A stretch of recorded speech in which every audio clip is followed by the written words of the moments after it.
Kamen Rider Ghost is a good show that gets an undeserved bad rap, but that doesn't mean it's immune to criticism. Written by Takeru Fukada, Nobuhiro Mori, and Keiichi Hasegawa, who are the same team of writers behind Kamen Rider Saber, this series follows Tenkuji Takeru, who dies on his 18th birthday but gets another chance at life by becoming Kamen Rider Ghost and fighting the Ganma who killed him. Initially, this series gives Takeru 99 days to revive himself, but those 99 days end within 11 episodes, of the rest of the series playing loose of the time limit. Ghost's plot can be really flimsy, I'll admit, with its scatterbrained focus and unmemorable villains, but a lot of the show's charm comes in its characters and themes. Takeru has often been criticized as a bland protagonist, but I don't think that's accurate. A lot of Western media is written and critiqued with the hero's journey method, popularized by Joseph Campbell. Ghost uses the Buddhism journey of enlightenment for Takeru's main character arc, where he goes from a fledgling Buddhist monk to attaining enlightenment. The Buddhist theming even extends to the gimmick of the season, which are based on individuals who have attained mortality in people's minds because of their actions, thus manifesting as the heroic icons Takeru collects throughout the show. Speaking of Takeru, he experiences a lot of strife throughout the show, either by dying multiple times or suffering the drawbacks of being a ghost. When Takeru saves the world and achieves enlightenment to become a Buddha, he declines so he can live again, as he doesn't find himself worthy, but also desires to experience the world as an adult to continue living his life, since he only just turned 18 at the beginning of the show. Even outside of these thematic Buddhist connections, I just find Takeru a great inspirational character, both for the audience and other characters in the show. I know some people find his talk about infinite potential and humanity annoying, but I appreciate it, as a character that remains optimistic despite all the drawbacks he has. Hell, I think Takeru is one of the most beautiful modern interpretations of the ideals of the Kamen Rider franchise. Just like how the Showa writers of old lost their humanity by becoming a cyborg, so does Takeru, but in a more mystical setting. The Showa writers were constantly philosophizing about justice and morals, so why can't Ghost do the same? I know people hate when shows like Kamen Rider and Super Sentai have protagonists who are just meant to inspire the audience and the characters around them, and I just can't agree with those people. Yeah, Takeru might be basic in personality compared to other writer protagonists in the franchise, but basic doesn't mean bad. Besides, there's still complexities in the other aspects of the show, like the themes. The rest of the side cast is charming, like Onari and Akari, who may not be the most complex characters out there in terms of arcs or personalities, but dang it, they're likable. Akari especially is one of the best sidekick characters in Rider with how proactive they are in the plot. Like, she consistently helps figure out and thwart villain plans. Makoto, aka Kamen Spectre, is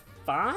Unlike the other characters who have an arc to follow or a likable personality to get attached to, he just feels like an obligatory secondary writer to sell toys. I love his suit designs, but I really don't think much of his character because he doesn't have a consistent focus for his arc unlike the other two writers. He starts off wanting to revive his sister, but then he does that, so he's just kind of bumming around with Takeru for a bit. Then he gets a clone saga, which really doesn't add anything memorable to his character, and it's kind of telling when his clone gets a straightforward arc compared to the real deal. I don't hate Makoto, I just wish he was treated better. Ellen, aka Kamen Rider Necron, was not just my favorite character in Ghost, but one of my favorite characters in Kamen Rider. He starts off as a mysterious, scheming villain until he becomes Kamen Rider Necron, where he proceeds to antagonize the characters himself. Once Alan starts interacting with Takeru and Grandma Fumi, he starts to have a change of heart as he starts to experience the world as a living being, as opposed to the other villains who have completely forgone the worldly experiences to avoid suffering and make themselves immortal by discarding their bodies so they may never experience loss again. I love how the climax of his arc doesn't involve a villain killing Grandma Fumi, but her dying naturally, which is a perfect way to teach Necron the meaning and value of life. Not to mention the fight scene that ensues where he eats Takoyaki in Grandma Fumi's memory is heartbreakingly awesome. Aesthetically, Ghost is one of the most visually interesting seasons of Rider. I love the hoodie aesthetic all the writers have, and the color schemes chosen are very appealing. Ghost also has some of the best side power-ups in the franchise. Since a lot of the icons are based on real people, the creativity of these form power sets are stronger than usual side forms in Rider. Hell, they even devote some character of the week plots later in the show to these icons, which helps to make them more memorable. While Spectre does have my favorite suits in the show, I wouldn't call any of the forms bad.